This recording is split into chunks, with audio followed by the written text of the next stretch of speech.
Bwana Yesu asifiwe sana. Our base, msingi wetu, kiwango cha maisha ambayo Mungu aliyafanyia maamuzi kwa ajili yako.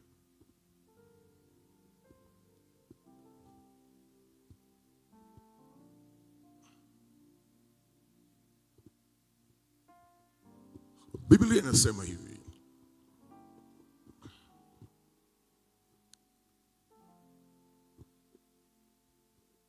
Ukisoma kitabu cha Mwanzo sura ya kwanza, ya pili, ya tatu, ni kati ya sura ambazo zina a lot of contradiction. Zinazungumzia habari ya creation, habari ya uumbaji, lakini zina complication. Ukisoma Mwanzo sura ya kwanza, mstari wa kwanza, wa pili, wa tatu, wa nne, wa tano, unakutana na statement hii ya uumbaji. Naomba nisome Mwanzo sura ya kwanza mpaka wa nne. Hapo mwanzo Mungu aliziumba mbingu na nchi. Nayo nchi ilikuwa ukiwa tena utupu, na giza lilikuwa juu ya uso wa vilindi vya maji. Roho wa Mungu ikatulia juu ya uso wa maji. Mungu akasema, iwe nuru, ikawa nuru. Mungu akaiona nuru ya kuwa ni njema.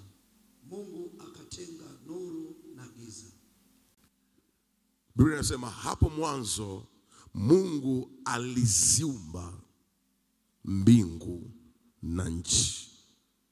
Hapo mwanzo Mungu aliumba mbingu na nchi. Kwa lugha nyingine, alitengeneza mbingu na nchi.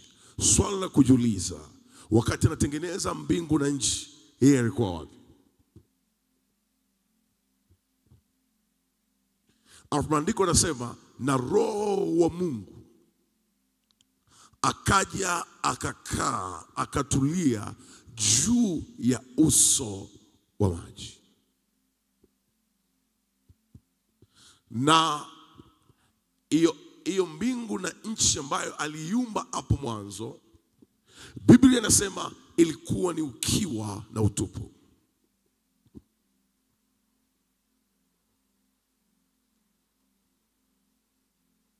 Ilikuwa ni ukiwa na utupu. Swali la kujiuliza lingine, kama nchi ilikuwa ukiwa na utupu, na hapo mwanzo yeye aliumba mbingu na nchi, maana yake, je, Mungu ataumba kama hana mpango? Mungu hawezi akaumba kama hana mpango. Lakini katika mpango ambao Mungu alikuwa nao, kuna kitu ambacho Mungu alikiweka ili kimpe indicator ya kufanya maamuzi, ili kimpe ishara ya kufanya maamuzi. Ndio kuna saa nafika anasema, akaona ya kwamba nuru yafaa. Alafu kwa mara ya kwanza Mungu anafanya division, anagawanya kwa habari ya majira. Kwa lugha nyingine, kitu cha kwanza ambacho Mungu alikiingiza katika uhalisia wa kuwa practical, wakati hakuna kitu chochote hapa duniani zaidi ya roho yake, ni majira. Mwambie jirani yako, majira. Usisahau hivi vitu viwili ambavyo nimevisema. Aliumba mbingu na nchi. Sawa, Kwa lugha nyingine, aliumba mbingu, maana yake mbingu ni lango. Alihakikisha anatengeneza mlango na ardhi. Na huku kwenye ardhi kulikuwa kuna ukiwa na utupu. lakini ardhi yote ilikuwa imejaa maji. Kwa hiyo Roho wake akaenda akakaa juu ya maji. Roho wake akaenda akakaa juu ya maji. Alafu Mungu akaingia katika hatua nyingine ya kutengeneza nuru. Alipotengeneza nuru, nuru ikabeba ajenda ya muda, ajenda ya season, ajenda ya majira.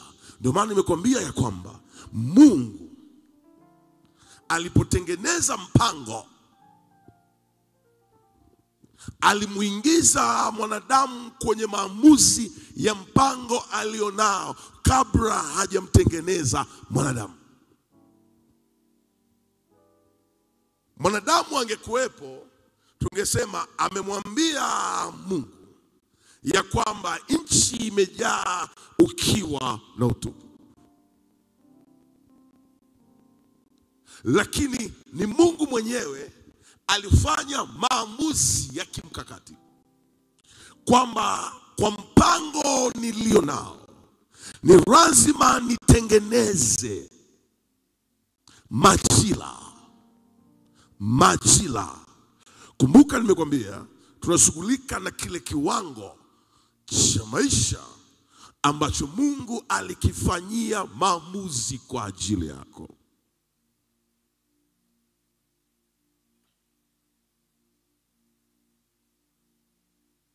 Kiwango cha maisha ambayo hakuna maamuzi kama hakuna kuchagua. Maamuzi yanategemea na neno choice.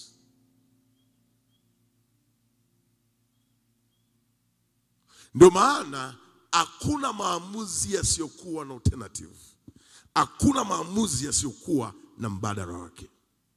Mungu wakati anaitamka nuru, let there be light, nuru ilipotokea, ndio Mungu anaona ya kwamba hii nuru itafaa katika mpango wa mabadiliko kwenye season, mabadiliko katika nyakati.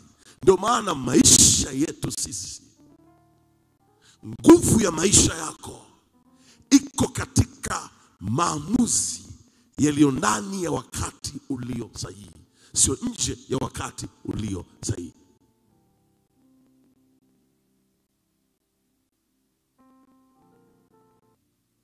Kiwango cha ubora wa maisha unategemea na ni maamuzi yapi yalifanyika katika foundation, katika msingi uliotengenezwa awali. Kwa lugha nyingine nikusaidie, hakuna maamuzi mapya utakayofanya kama haujawahi kutambua ya kwamba kuna kiwango cha maisha yako ambayo maamuzi yake inategemea na Mungu. Kwa mara ya kwanza wakati anaweka mpango kwa ajili yako alikusudia nini? Tunapozungumzia mpango, tunazungumzia wazo.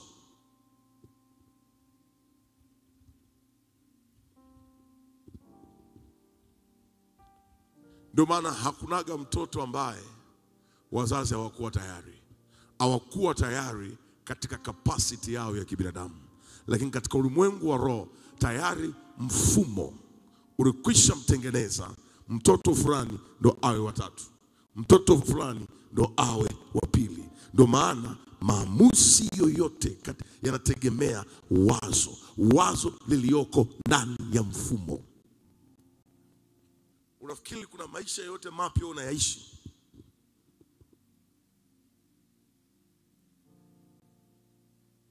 Yani, do you think kuna maisha yoyote ambayo unayaishi mapya?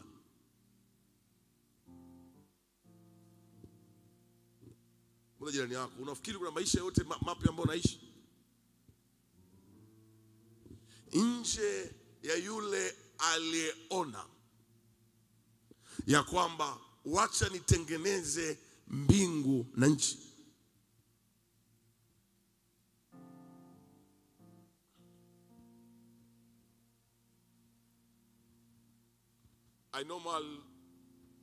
I don't sleep much.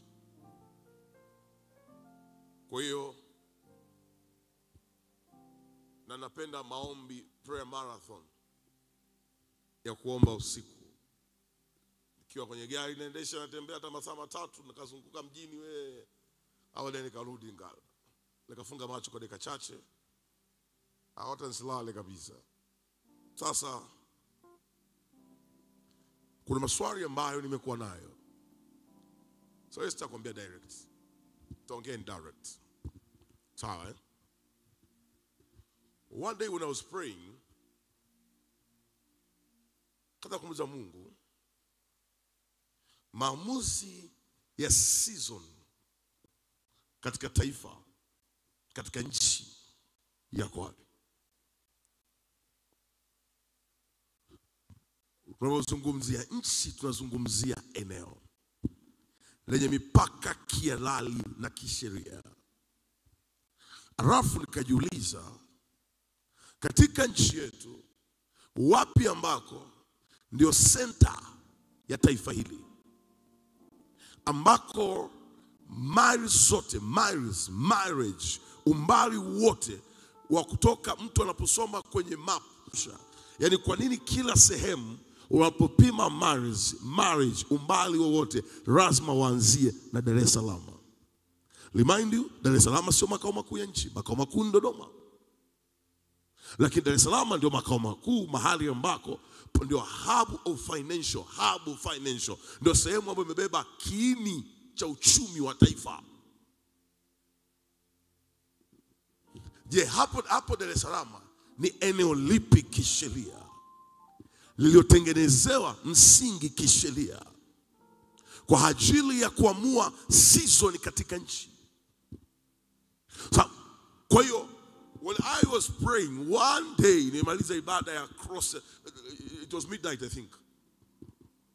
Nikaenda, Mungu akaniambia go there. Nikaenda kwenye hilo eneo. Nilipofika kwenye hilo eneo, akaniambia here is the source. Here is the source. Here is the source. From there, nikisafiri nchi yoyote na nikienda kwenye mji wa hiyo nchi, lazima nikanyage mahali ambako ndio pameshika control ya season ya hiyo nchi na uchumi wa hiyo nchi. Maana yake walotengeneza msingi wa hilo eneo. Kwa nikifika pale naambia God, number one, I'm a pastor, I'm your servant, I'm praying for the people every day. Nawaombea watu kila siku. I need to unlock this dimension. Ili nikiwatamkia watu baraka ziconnect na hapa. Namba 2, I'm a father na watoto nyumbani wa kimwili. Lazima nao expand beyond normal territory. Lazima nao waende mbali kwenye maisha. So Mungu nachokitamka hapa kikabebe foundation kwa ajili yao. Kinyume na msingi wowote ule uliokwisha wahi tangulia. Okay, nikupe mfano huu mwingine. Kwenye diplomasia ya uchumi kuna kitu kinachoitwa economic sanction. Zuio la kidiplomasia la uchumi wa nchi fulani. Nchi fulani ikiwa na mgogoro, nisida kwa makini. Nchi fulani ikiwa na mgogoro na nchi nyingine, nchi inaweza ikainuliwa vikwazo vya kimataifa ya kwamba nchi hii X ina mgogoro na Y. Kwa hiyo X inainuliwa kikwazo kipi? Kwamba bidhaa zao haziruhusiwi kuuzwa kwenye nchi Y. Okay, uko mbali. Twende kwa level yenu ya migogoro ya familia. Sawa, kwamba Wabomairi hawaelewani na Waraboma hili. Kwa unakuta ya kwamba ni kwenye misiba peke yake mtasirikiana. Tena hata mchango hauruhusiwi kutoa. Lakini kwenye sherehe hamruhusiwi kushiriki. Wala salamu hamruhusiwi kusalimiana. Lakini unakuta ya kwamba ni kitu ambacho nyinyi hamjakitengeneza, ila kuna walio viumba wakavitengeneza. Kwa nyinyi mnakuja kuishi si kitu kipya, mnaishi kwenye kile ambacho, kwenye kiwango cha maamuzi yaliyoamuliwa na waliokwisha tangulia. Okay. Mfano mwingine. Haujawahi kujiona kuna mtu ana mgogoro na wewe, alafu unajiuliza nimemkosea wapi? Mwambie jirani yako, yeye kujikuta na mgogoro na mtu alafu unajiuliza nimemkosea wapi?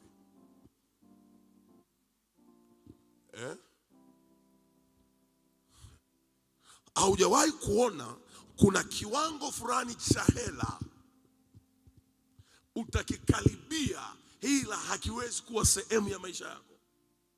Inategemea kwamba msingi uliotengenezwa, kama Mungu alifanya maamuzi akaona nuru inafaa, maana yake kuna mfumo ambao ulipelekea Mungu akafanya maamuzi. Tunapozungumzia mfumo, tunazungumzia utaratibu ambao umetengenezwa, ambao ni lazima ufuatwe. Nimekupa mfano katika level ya taifa, ya nchi. Tanzania hii kuna mahali ambako ndio panatumika kuamua umbali wa kwenda mkoa wowote, na ndio kuna pin code ya taifa.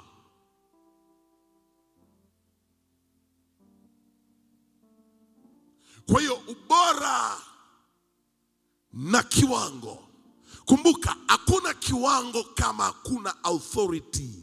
Kiwango chochote kinategemea na mamlaka.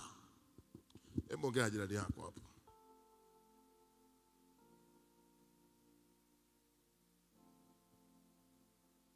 Imagine, pata picha. Mungu anasema na iwe nuru, nuru ikawepo.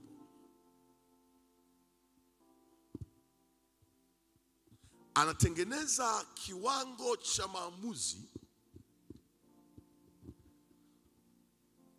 cha maisha ambayo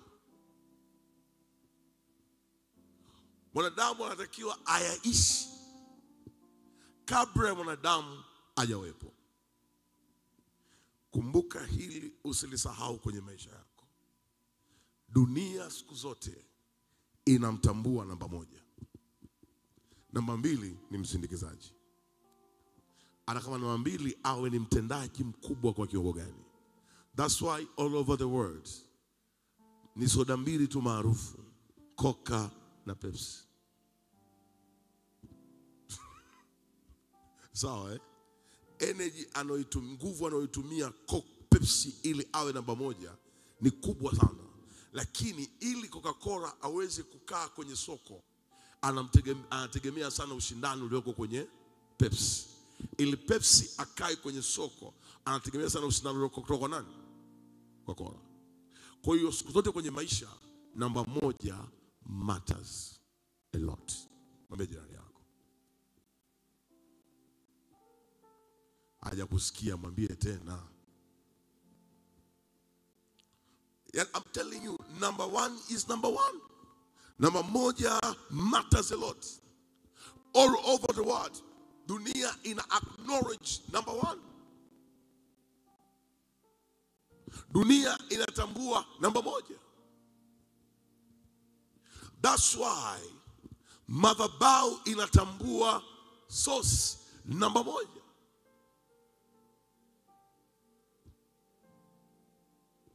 Okay. Katika grace, katika neema ambayo Mungu aliinstall katika dunia, aliingiza katika dunia, katika neema kubwa ambayo Mungu aliweka katika dunia ni multiplication. Ongezeko. Like that. Iandike. Na jifunze kila uamkapo, kila siku, declare, I speak the grace of multiplication. Yani make sure, I'm telling you, hata kama biashara yako ni ndogo, hata kama cheo chako ofisini ni kidogo, when you wake up early in the morning, at any moment when you wake up, sema ongezeko. Kwa sababu hii ndio neema ya kwanza ambayo Mungu aliachilia, kuzaa na kuongezeka. Be fruitful and multiply. Ukisoma hapa sura ya kwanza, mtumishi anatusomea pale, Mungu anazungumza kwa habari ya kitu kinachoitwa multiplication. Ndio maana measurement kubwa, kipimo cha maisha yako kikubwa ni pale ulipoongezeka. That's why ukiwa hauna ongezeko, kuna confidence ambayo unakuwa hauna. Nirudia tena hiyo. Kuna hali ya kutokuongezeka kwenye maisha yako isipokuwepo. I assure you, kuna ujasiri unaokuwa haupo. Ni huku kwetu tu sisi Waswahili, ukutana na mtu amenenepa, unamshangaa, umekuwa kibonge, mwili wako. Yaani umejiachia, lakini nenda duniani. Watu ni wanene na hawana nini? Hawana muda.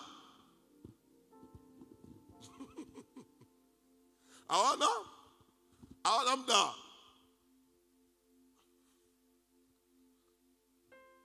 Pastor, umepata? Naomba tusome. Mungu akawabarikia. Mungu akawaambia, zaeni mkaongezeke, mkaijaze nchi na kuitiisha, mkatawale samaki wa baharini na ndege wa angani na kila kiumbe chenye uhai kiendacho juu ya nchi. Mungu akawabarikia. Paka Mungu anawabariki, maana yake Mungu amefanya maamuzi. Sawa, Nakumbuka nilikwambia hivi, maamuzi is the selection of choice. Ni unachagua. Baba jirani yako, maamuzi ni kuchagua. Sawa, Kwa Mungu akafanya maamuzi. Maamuzi kwa ajili ya nini? Kiwango cha ubora. Kiwango cha ubora ambacho anakitaka katika maisha. Ndio maana nimekuambia neema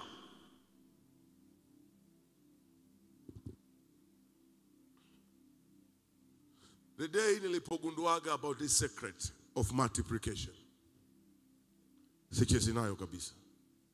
Katika kitu ambacho sichezi nacho, ukinikuta na negotiate with bosi wangu, mwajili wangu Mungu, ni kwenye eneo la multiplication, ni kwenye eneo la ongezeko.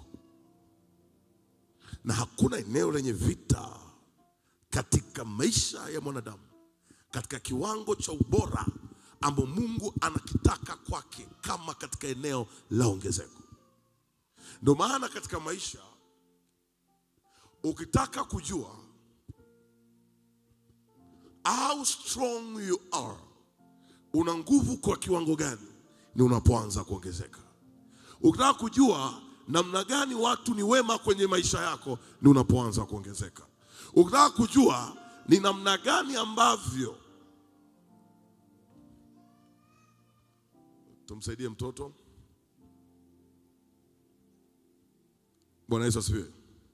Narudia tena, kwenye maisha hakuna kitu ambacho kina vurugu kama ongezeko. I'm telling you, ukiwa hauja experience ongezeko, hauwezi ukaelewa mtu akikwambia napita katika vita iliyo ngumu. Ukiwa haujawahi ku experience ongezeko, hauwezi ukaelewa mtu akikwambia ya kwamba hela yangu sioni, madeni yameongezeka. Ukiwa haujawahi kupita kwenye eneo la ongezeko, vita ya ongezeko, hauwezi kuelewa mtu akikwambia ya kwamba ninauona mlango mkubwa umefunguliwa mbele yangu, lakini kadri nikiukaribia ndio naota nalishwa kande za kibororoni. That's why usimnyoshe kidole mtu anayepita katika vita yoyote, sababu yeye yupo katika eneo lake la kimaamuzi, kwenye eneo la ongezeko. Mwambie jirani yako nilichokisema.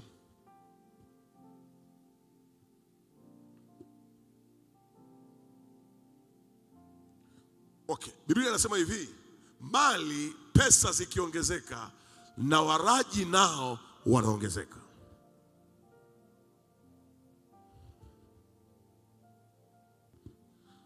Mungu anafanya maamuzi ya kiwango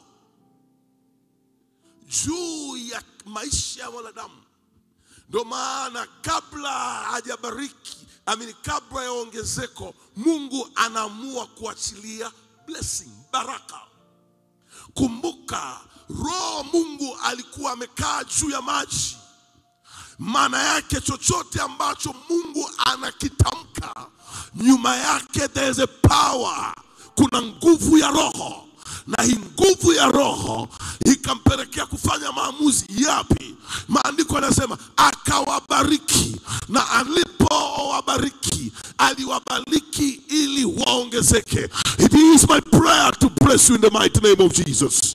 Ni maombi yangu nikubariki katika semina hii ya siku 3. Ni maombi yangu nikubariki katika semina ya siku hii 3. Na hizi baraka zitabeba grace of multiplication. Na hizi baraka zitabeba neema ya ongezeko katika maisha yako. Ninatamka multiplication. Ninatamka ongezeko kwenye maisha yako. Ninatamka ongezeko kwenye maisha yako. Roho Bwana yu juu yangu. Roho aliyetulia juu ya maji. Roho alikaa juu ya maji kwa ajili ya nguvu ya uzima. Hizi baraka zikabebe uhai kwenye maisha yako. Hizi baraka zikabebe uhai kwenye maisha yako. Hizi baraka zikabebe uhai kwenye maisha yako. Hizi baraka zikabebe uhai kwenye maisha yako. Ikarabosha karabora baya. Hizi baraka zikabebe uhai katika maisha yako. Natamka multiplication. Natamka ongezeko. Natamka ongezeko. Natamka ongezeko. Natamka ongezeko. Natamka ongezeko. Natamka ongezeko hapa Arusha. Natamka ongezeko kwenye kila muundo mbinu wako wa kupata fedha. Natamka ongezeko everywhere. Natamka ongezeko kila mahali. Natamka ongezeko kila mahali. Natamka ongezeko kila mahali. Pokea baraka za Mungu aliye hai. Pokea baraka za Mungu aliye hai. Baraka huheshimisha watu. Baraka huketisha watu pamoja na wakubwa. Baraka hufungua milango. Baraka hutengeneza njia. Baraka koroboshaka. Nimetumwa nikwambia ya kwamba haya ni majira yako ya kubarikiwa. Nimetumwa nikwambia ya kwamba huu ni wakati wako wa kubarikiwa. Huu ni wakati wako wa kubarikiwa. Tuna miezi michache tumalize mwaka wa 2025. Na mimi nimetumwa nikwambia ya kwamba ndani ya hii miezi michache gara lako litapunguka. Kazi ya mikono yako hazitapungukiwa. Chochote utakachogusa kitaenda. Chochote utakachokifanya kitakimbia. Koroboshaka rapara. Kwa mamlaka ya kikuhani nilionayo, Bwana Mungu akubarikie kwenye kila kitu. Bwana Mungu akuimarishe kwenye kila kitu. Haijalishi ulilia usiku. This is your morning, darling. Hii ni asubuhi yako. Kilio cha mwenye haki ni usiku, lakini asubuhi yake na furaha. Ninakubariki na ni baraka yote. Ni baraka ya Yakobo imepita baraka zote juu ya mlima, juu ya kila eneo. Receive in the mighty name of Jesus. You can sit.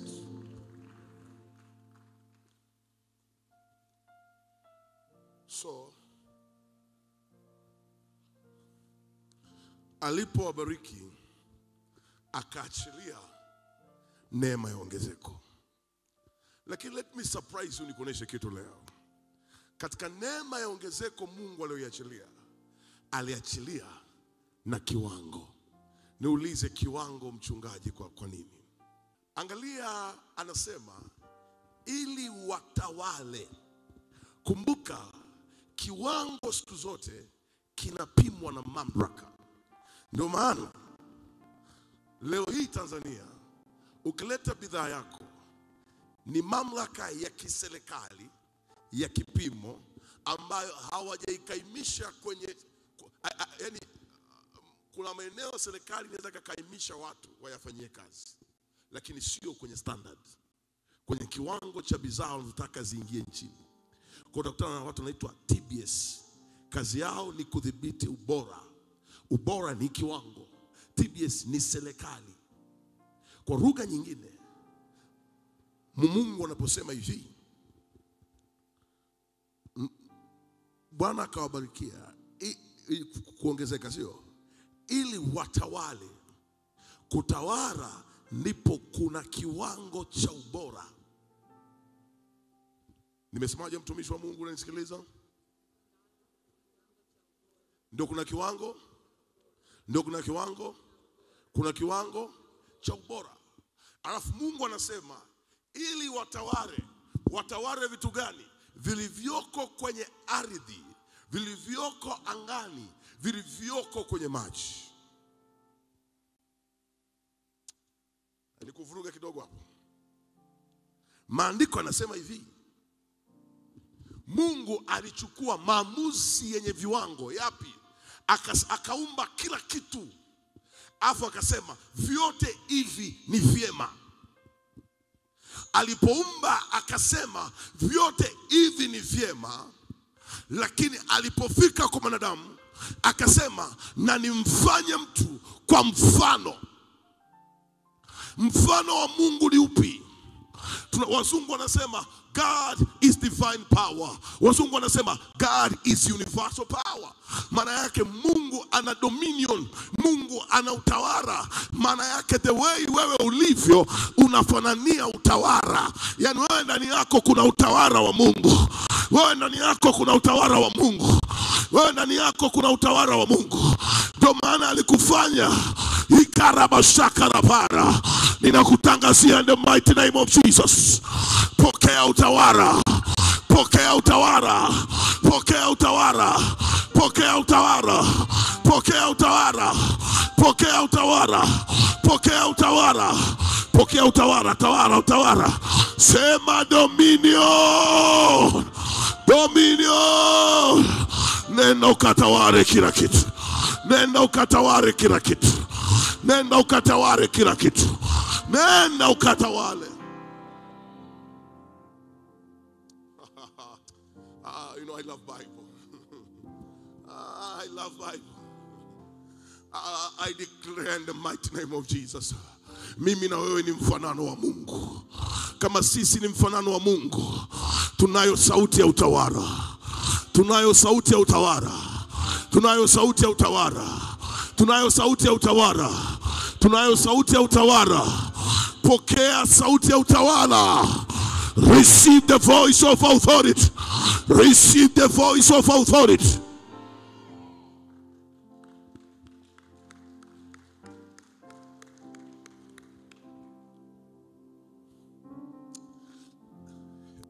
Mgeukeje na kumwambia, unaona ubora wa viwango Mungu aliotengeneza kwa ajili yetu? Sasa kwa nini unanyanyasika? Bwana asifiwe. Okay. Maandiko yanasema hivi. I'm still building my foundation. I'm still building my foundation. Maandiko yanasema hivi. Mungu akamwambia Adam,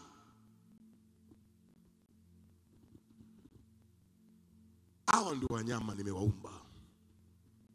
Sawa Kumbuka, kwa mnyama ni vyema, sio vizuri. Biblia yako imeandika hapo kwenye Mwanzo, sio? Nafikiri verse 25 and 26. Sawa yani kwa nguruwe alivyotengenezwa ni vyema. Hii miti ni vyema, lakini kwa mwanadamu sio vyema. Ni mfano, utawala.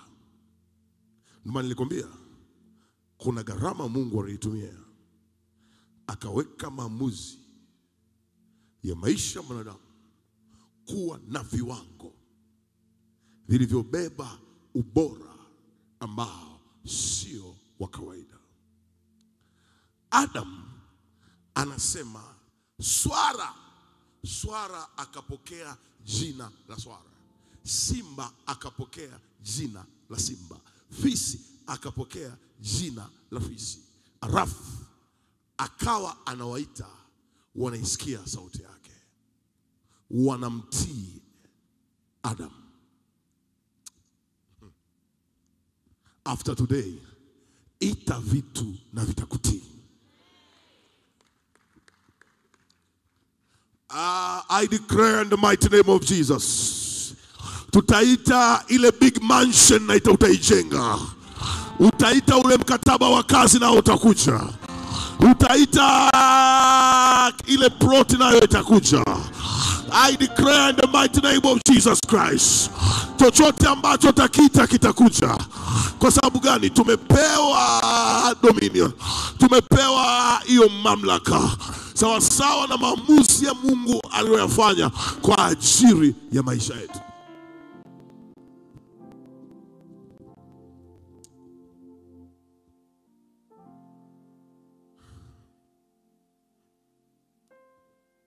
I remember in 2009, 2008, 2008, 2009,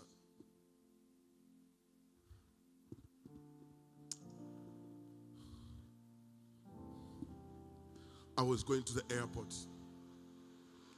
I was very young. Nilikuwa na umri mdogo. Sasa ndugu zetu wakitoka Mwanza huko na train iye kwa 2008 no. Sikumbuka mwaka gani. Wakitoka huko kutoka nafikiri wakija tukawa tunawapeleka airport. Baadaye nilipopata knowledge kwa kiwango kile kidogo nilichokuwa nacho miaka hiyo, nilikuwa naenda airport. Nikifika airport ninaiita dunia. Nakaa pale kwenye mlango wa kupokelewa wa live. Nakaa pale. Nasema Father, one day nitakuwa napokelewa hapa. Naenda kwenye mlango wa departure. Ninapanga foleni kabisa kama ninasafiri. Alafu baadaye natoka kwenye zile kamba. Nasema Mungu, one day nitasafiri. One day nitasafiri. You know, nilikuwa nikiwaambia wenzangu, wananiambia kuna center bolt imekatika. Kuna kitu kimekatika somewhere. Kuna kitu kimekatika somewhere. But mimi kwanza no. Ninaviamuru vitu vije sawa sawa na kile kiwango. After today, sema this is not my life. Haya sio maisha yangu. Kuna kiwango cha maisha Mungu anataka. Sema this is not my life. Haya sio maisha yangu. Kuna kiwango cha maisha ambayo Mungu ameyatengeneza kwa ajili yangu. Nasema hivi, anza kutembea Arusha. Nenda kwenye mnara mkubwa wa mjini pale kwenye saa. Sema wewe Arusha, hautanizalia mabaya. Wewe Arusha, hautanikataa. Wewe Arusha, hautanifukuza. Sitakuwa mkiwa, sitapungukiwa. Tena unaiambia Arusha, mimi ni mgeni kwenye mji, lakini huu ni mji wa kitalii. Kama yoyote anabashaka rapara. Unajua siku zote mtalii ni hera. Watu wakiona mtalii wanajua ni hera imekuja. Na araboshaka rapara. Unaiambia Arusha, kazi za mikono yangu, chochote nachokifanya hakitanizalishia uharibifu. Unaiambia Arusha, Arusha, sikia sauti yangu, mema yanifuate, baraka zinifuate. Unasema kwenye mji huu mimi ni mgeni, lakini nitastawi, lakini nitapiga hatua. Praise the Lord. There is a principle ambayo Yesu aliitumia kwa ajili ya kuamua bora. Yesu anataka kuvuka na wanafunzi wake, lakini they don't have money. Yesu anatamka neno. Can I surprise you? Kule mahali ambako Yesu alikuwa anaenda, ambako ilibidi watoe ushuru, uchumi wa kwenye lile eneo ulikuwa umefukiwa kwenye bahari. Ndio maana samaki alipokuja, samaki hakutapika hela, bali kinywa cha samaki, hujanielewa Arusha, kinywa cha samaki ndicho kilichotoa hela. Ile shekeli haikuwepo tumboni, ilikuwa ipo kwenye kinywa cha samaki. Maana yake maamuzi ya uchumi wa ile nchi waliokuwa wanaenda yalikuwa yanaamuliwa na nguvu ya Baali kupitia samaki. Hujanielewa? No matter wewe una uwezo wa kufanya vitu kwa kiwango gani, je, katika eneo la mji uliopo uchumi wake unaamuliwa na watu gani?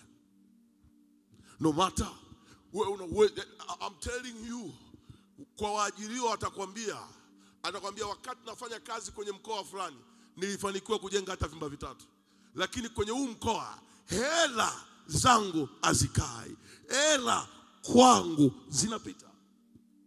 Narudia tena, Yesu anataka kuvuka, alafu anawauliza wanafunzi wake, anagundua they have nothing to pay, hawana chochote. Yesu kwenye kila mji alokuwa anaingia kuna kishindo ilikuwa lazima akipige. Mwambie jirani yako, Yesu kwenye kila mji alokuwa anaingia kuna kishindo alikipiga. Unajua kwanza, in fact wote mnaokaa mjini hapa nyinyi wote ni wageni hapa. Kwenu niko kijijini. Yaani wewe hata kama umezaliwa Arusha mjini hapa, lakini kuna kijiji chako. Kwa hiyo sisi wote hapa sisi ni wageni kwenye huu mji. Hamna mwenyeji hapa. Amekusikia? Kwa tusitambishane wapendwa. Yaani tofauti yangu mimi na wewe tu. Wewe una kitanda chako hapa, mimi sina. Na nimefikia hotelini, tofauti yetu. Lakini katika ulimwengu wa roho sisi wote ni, inategemea pia na mtu wa kwanza kwenu aliyekuja mjini alikuja kwa kiwango kipi cha maisha. Praise the Lord. Wiki iliyopita nilikuwa niko Scotland na Uingereza. And then nikakutana na mtu mmoja akaniambia, I have seen you in the YouTube. Nikamwambia yes I am. Akaniambia mimi ni Mkongo lakini na passport ya Uingereza. Nikamwambia oh congratulations. Akaniambia but I have a very big problem. Nikamwambia problem gani?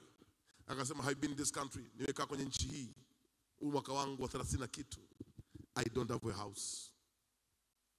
Nikamwambia miaka 30 una nyumba. Akasema tulitoka Kongo tukakaa Nyarugusu, tukatoka huko tukabishwa kambi gani, tukatoka huko tukafikia huku Uingereza, tukaekwa tena kambini, baadaye tukaachiwa. Nikamwambia hata zile nyumba ambazo huku watu wanapewaga the community, baadaye wanauziwa. Akasema I have nothing, man of God. Nikamwambia hivi, uliingia kwenye mji kishamba. Nimwambiaje? Mtumishi nisomee hiyo afu nikusomee kitu kingine. Mimi sitakufundisha maisha ufanikiwe, sawa Lakini tusije tukawakwaza. Enenda baharini ukatupe ndoana. Utoe samaki yule azukae kwanza. Na ukifungua mdomo wake utaona shekeli. Ichukue hiyo ukawape kwa ajili yangu na kwa ajili yako. Wanataka kuingia. Kumbuka nimekwambia wazo la Mungu katika mfumo wa baraka. Leo mtumishi wa Mungu, dunia itaka kupima kama umefanikiwa, sio kwa wingi wa moto lao utokao. Dunia kitu cha kwanza ambacho ni evidence, fedha.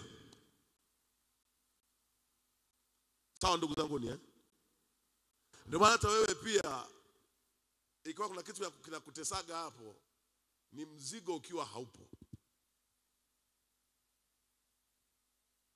Praise the Lord. Praise the Lord. Ndio maana pia unajua hata si familia zetu za Kiafrika hizi tunauana mapema kwa sababu ya mali. Mwenyewe unajisemesha, acha nifanye kazi bwana, nipate mali za kuachia watoto. Wewe punguza hayo maneno. Sema tu mimi nafanya kazi niwe na properties. Yaani unaposema mali za kuachia watoto, maana yake unajitengenezea ufe uachie nini?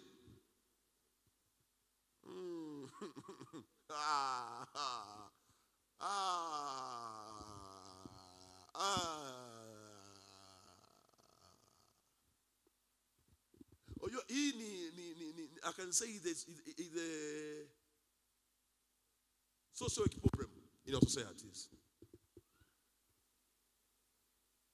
Kwamba wacha nifanye kazi nipate mali za kuachia nani? Watoto. Kwa lugha nyingine unajipunguzia siku zako za, utakumbuka maneno yangu. Wacha niwajibike. Yes, it is good kuacha mali. Very good kuacha mali. Lakini unaposema na waachia watoto, it means una declare about death. Sasa Yesu anataka waingie kwenye ule mji. Unapotaka waingie kwenye ule mji, kumbuka nimekwambia namna yako ya kuingia mahali kuna nguvu sana. Angalia kiwango cha ubora ambacho Mungu alikitengeneza katika dunia mara ya kwanza wakati anaweka vitu katika dunia. Na kabla sija kutandika vizuri hapa na neno la Mungu, na kuuliza, wewe kazini kwako uliingiaje? Mimi vita kwenye maisha yangu ni sehemu ya maisha. Maana katika utumishi wangu huu nimepitia mikiki mingi. Sawa Kwaga najielewa kabisa kwamba vita, aibu na mauti ni vitu ambavyo vinanitafuta kila siku. Kwa napambana navyo ili visiniondoe kwenye njia, kwenye lamani. Lazima ujue siku zote katika mji vita yako ni nini. Lazima ujue nyumbani kwenu katika mji vita zenu ni nini. Mwana jirani yako, vita yako katika mji ni nini? Sasa Biblia inasema Yesu anataka waingie kwenye mji. Yesu anataka waingie kwenye mji, anawauliza wanafunzi wake, what do we have? Hawana chochote. Lakini Yesu anapoingia kwenye mji alikuwa lazima aweke evidence ya kwamba Yesu ameingia. Ni maombi yangu baada ya leo, popote utakapokanyaga pawepo na uthibitisho ya kwamba umeingia, ya kwamba umeingia. Pokea your name in the mighty name of Jesus. Pokea uthibitisho in the mighty name of Jesus. Pokea in the mighty name of Jesus. Yani Desemba hii ukienda kijijini watajua.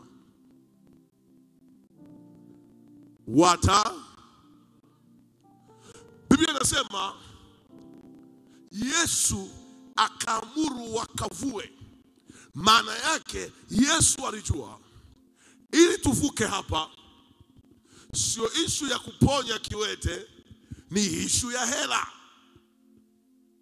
Lakini uchumi, ili tunapoingia kwenye huo mji mapepo yatoke, ili tukiingia kwenye huo mji watu wapone, ili tukiingia kwenye huo mji watu wafunguliwe, ni lazima tushughulike na mtawala.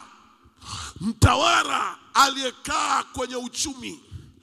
Kwa hiyo Yesu alielewa vita kubwa ya kwenye hilo eneo ni uchumi.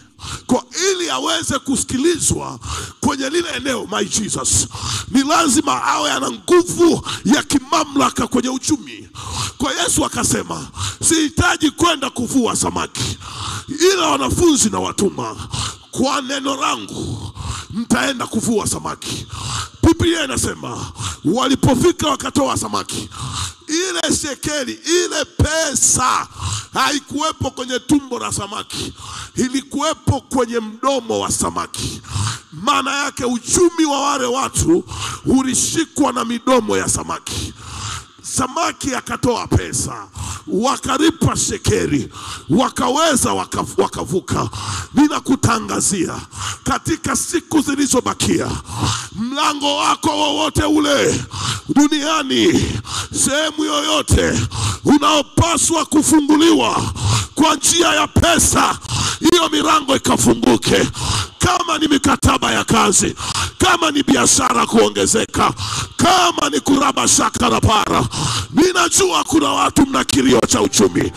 Ninajua kuna watu mna kilio cha uchumi. Ninajua kuna vita ya uzao ambayo sababu yake ni hera. Ninajua kuna vita ya huduma ambayo sababu yake ni hera. Yesu akasema uchumi wa mji umeshikwa na samaki. Kama uchumi wa mji umeshikwa na samaki, akaamuru samaki akatoa pesa. Uchumi wa Arusha umeshikwa na nini? Uchumi wa Afrika umeshikwa na nini? Uchumi wa dunia umeshikwa na nini? Sisi ni wageni kwenye mji, lakini hatutakosa pesa. Samaki wetu wakatoe pesa. I declare man in the mighty name of Jesus. I declare man in the mighty name of Jesus. I declare man in the mighty name of Jesus. I declare man in the mighty name of Jesus. Safari hii hela yako popote ilipo itatoka. Hata kama iko wapi itatoka. Safari hii popote hela yako ilipo itatoka. Sema kwa jina la Yesu, safari hii popote hela yangu ilipo itatoka. Sema safari hii popote hela zangu zilipo zitatoka. Sema safari hii popote hela zangu zilipo zitatoka. Zitatoka. Zitatoka. Zitatoka. Sema safari hii popote hela zangu zilipo zitanifuata. Zitanifuata. Zitanifuata. Ninakutangazia hela zikatufuate. Money must follow us. Money must follow us.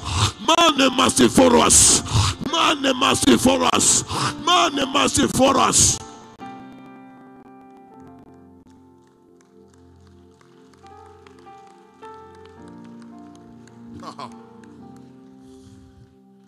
Mhubiri 10:15.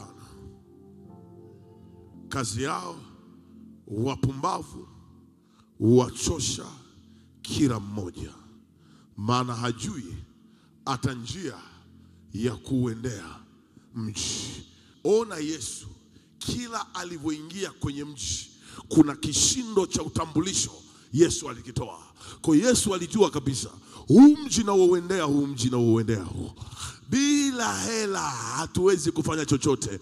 Na mimi nasema hivi, kwenye mji wowote utakao uendea, bila kishindo cha hela hakuna kitakachofanyika. I declare man in the mighty name of Jesus. I declare man in the mighty name of Jesus. I declare man in the mighty name of Jesus. Close your eyes.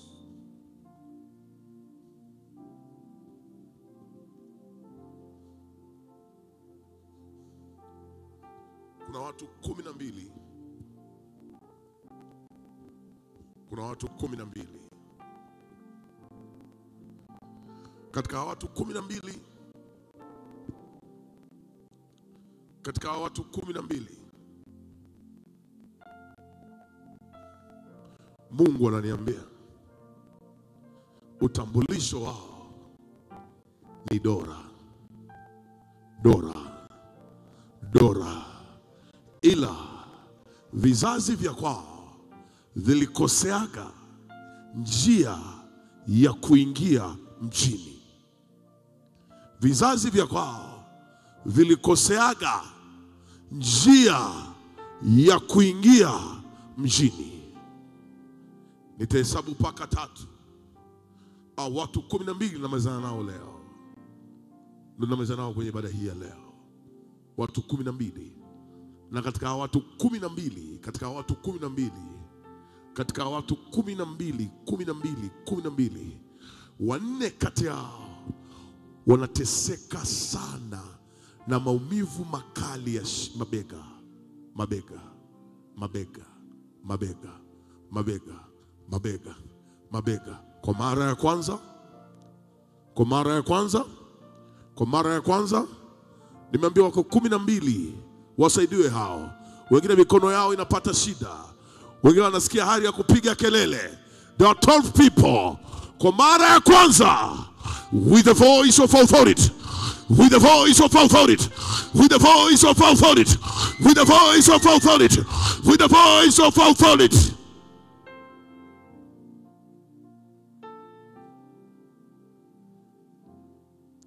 Na katika watu 12 kuna watu dola zao, hela zao za kigeni zimefungwa kwenye macho yao, zimefungwa kwenye macho yao, zimefungwa kwenye macho yao, zimefungwa kwenye macho. Wasaidieni hawa wawili, hawa wawili kwenye kitu wanapata shida hao.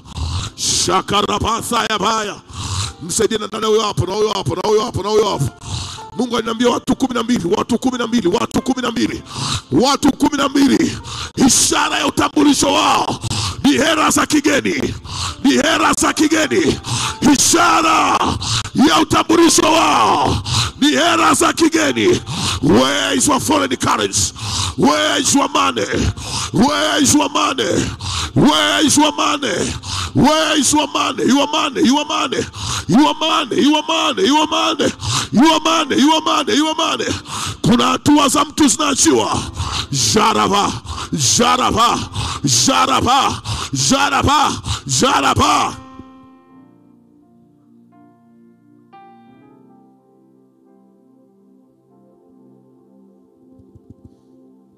Nasikia huyu ni mtoto wa mwisho kwao. Nasikia huyu ni mtoto wa mwisho kwao. Na watoto wa mwisho kwao hawaruhusiwi, hawaruhusiwi kuwa na utambulisho kwenye mji.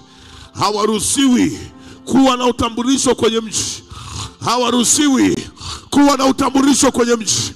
Hawaruhusiwi kuwa na utambulisho kwenye mji. Hawaruhusiwi kuwa na utambulisho kwenye mji. Hawaruhusiwi, hawaruhusiwi, hawaruhusiwi, hawaruhusiwi, hawaruhusiwi, hawaruhusiwi, hawaruhusiwi, hawaruhusiwi, hawaruhusiwi, hawaruhusiwi, hawaruhusiwi. Kuna mtu mmoja hapa, kabla wewe hujazaliwa, aliyekutangulia alipoteza uhai. Aliyetangulia alipoteza uhai. Kabla haujazaliwa wewe, aliyetangulia alipoteza uhai. Alipoteza uhai. Kabla hujazaliwa wewe, aliyetangulia alipoteza uhai. Kabla hujazaliwa wewe, aliyetangulia alipoteza uhai. Alipoteza uhai. Alipoteza uhai. Kwa umekuja kukaa kwenye nafasi ya mtu ambaye alikutana na roho ya mauti. Alikutana na roho ya mauti. Na ilipofanyika hivyo, kuna mtu alistawi sana kwenye ukoo unaotokea.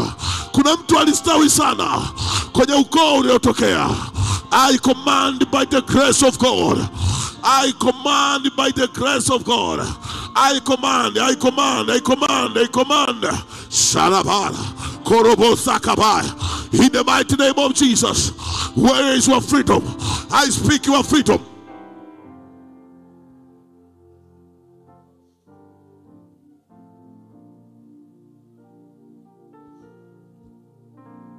This is my last prayer. This is my last prayer.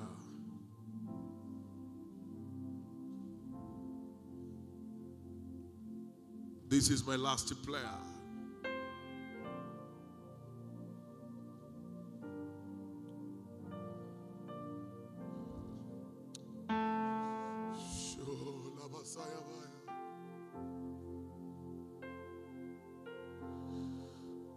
Labo Sakarabaya. Labasarabaya. Labo Sarabasaya Basaya Barabara. Labo Sakarabasaya Barabaya. Nasema niho. Nasema niyo,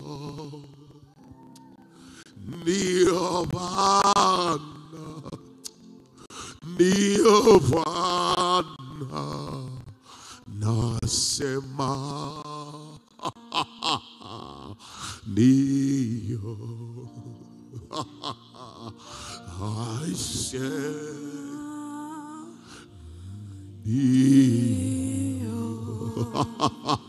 kuna mtu mmoja anatoka mahali nasema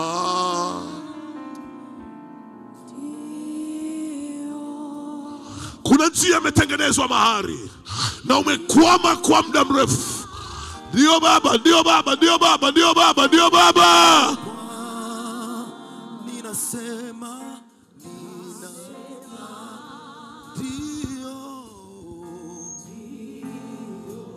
kuna mahali umekwama kwa muda mrefu.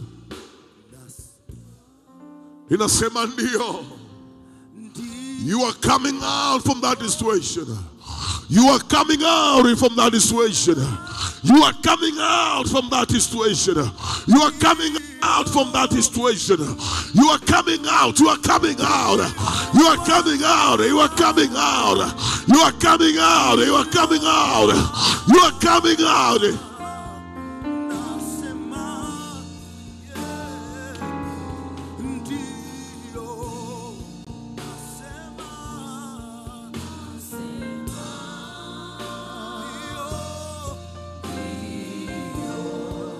Inasema ndio.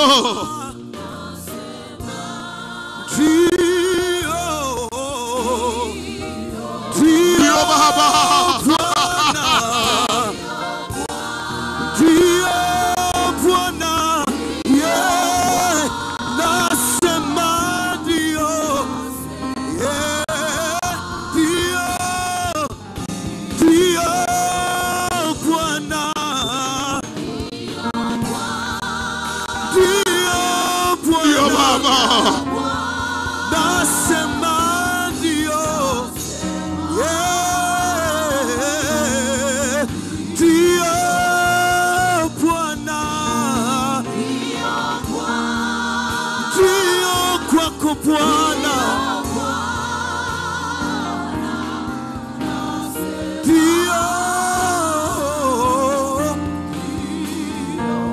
Ndio Bwana. Yeah, ndio. Nasema ndio. Nasema ndio. Ndio kwako Bwana. Ndio kwako Mfalme wema. Ndio kwako Bwana. Ndio. Oh, yes, Lord. Yes, I say yes, Lord. I will say yes, Lord. I change your level. Kiwango chako cha uchumi kibadilike. Kiwango chako cha uchumi kibadilike.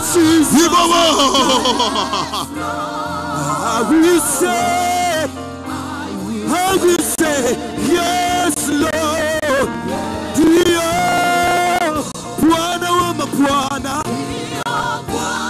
Ndio Bwana. Ninasema ndio mbele zako. Ndio. Ndio. Ndio kwako Bwana. Ndio kwako Bwana. Ndio. Oh.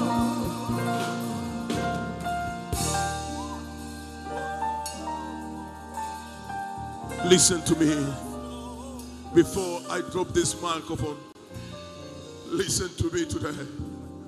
I want us to agree today ya kwamba level yetu ya hela lazima ibadilike. I want us to agree today. I want us to agree today ya kwamba that is not your level. Ya kwamba iko kiwango cha hela kidogo sio cha kwako. Let us agree today ya kwamba the level of the finance kwenye kanisa hili itapanda. Let us agree today kiwango cha sadaka kitaongezeka. Kiwango cha hela zako kitabadilika. Ninabariki kiwango chako cha hela. Ninabariki kiwango chako cha uchumi. Ninabariki kiwango chako cha uchumi. Ninaongeza namba. Ninaongeza namba. I command your money. I command money. I command money. I command money. I command money. I command money. I command money. I command money. I command money. I command money.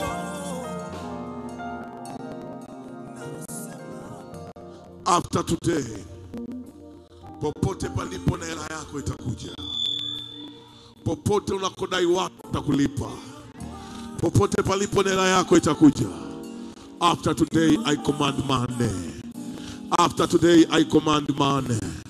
I bless you in the mighty name of Jesus. Hallelujah.